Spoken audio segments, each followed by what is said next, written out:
new details this hour on the deaths of Toronto billionaires Barry and Honey Sherman. Let's show you a shot of their house right now. This is in Midtown Toronto.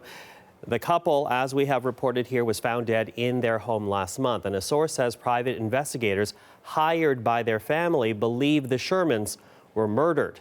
With that, let's bring in Megan Roberts, who's tracking the story for us right now. So what are the new details that we're hearing here, Megan? Well, Michael, we'll start by saying that this, again, all of the details we're about to share are the interpretation of these private investigators that were hired by the Sherman family. These do include former Toronto homicide detectives, and this is based on the evidence that the private investigators have seen to date.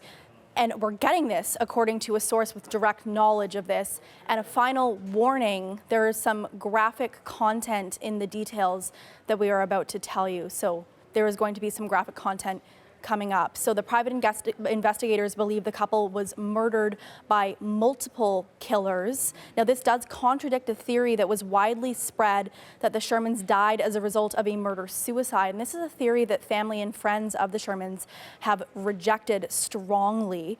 We also heard that from our source that the bodies of the Shermans were found in an upright, seated position on the floor near an indoor pool. We know previously that they were found in the basement of their Toronto house.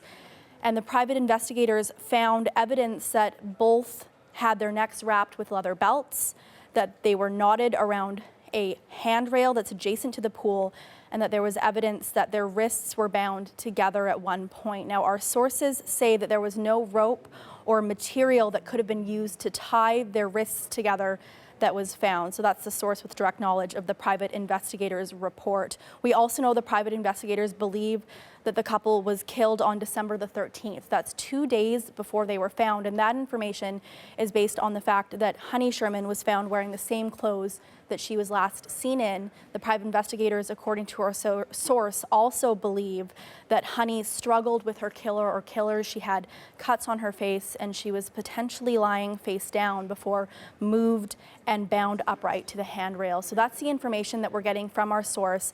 According to that source, this is what private investigators hired by the Sherman family believe. Now, we have been in contact with Toronto police. They say they have no comment on this new information. They also say they have no updates on the Sherman's case. But let me tell you what Toronto police have said in the past, what we know about their investigation into these deaths. They say the couple died of ligature neck compression. They have classified the deaths as suspicious. We know the homicide team is investigating. Police did say earlier there's no threat to the public safety and that they're not looking for an outstanding suspect.